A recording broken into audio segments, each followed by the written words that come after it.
வெறும் தொப்புள் கொடி உறவு கிடையாது, பூர்வ ஜென்ம பந்தம். அதை யாராலையும் உடைக்கவும் முடியாது, அக்கா தம்பிக்குள்ள பிரிக்கவும் முடியாது. ஒரு ஆண் மேல பெத்த தாய் மாரி பாசம் காட்டுறது யாரு நினைக்கிறீங்க? அக்கா மட்டும்தாங்க.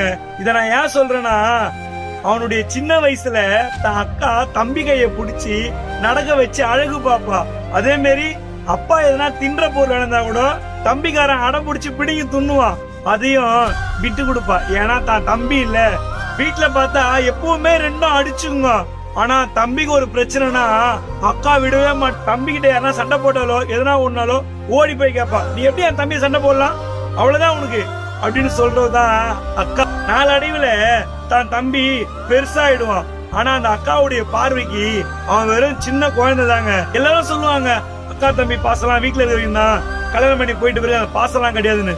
சத்தியமா நான் சொல்றேன், அவன் இன்னொரு வீட்டுக்கு போனாலும் அவருடைய பாசம் ஃபுல்லா தம்பி மேலதாங்க இருக்கும். தம்பி நினைக்காத நாள் ஒரு நாள் கூட இருக்காதுங்க. தான் தம்பிக்காரன் வாழ்க்கையில ஏன்னா ஒரு விஷயத்துல ஜெயிச்சிட்டான்னு தெரிஞ்சா கண்ணீர் விட்டு சந்தோஷப்படுவா. பரவாயில்ல, 4 பேருமே நம்ம தம்பியும் பிறல் ஆயிட்டான் அப்படின்னு ரொம்ப பெருமைப்பட்டு சந்தோஷப்படுறது அக்கா மட்டும்தாங்க. உங்களுக்கு அக்காவை பிடிக்குன்னா உங்க அக்கா பேரை மறக்காம கமெண்ட்ல சொல்லுங்க. அக்கா இந்த வீடியோ பார்த்தாலும் உங்க தம்பி பேரை சொல்லுங்க.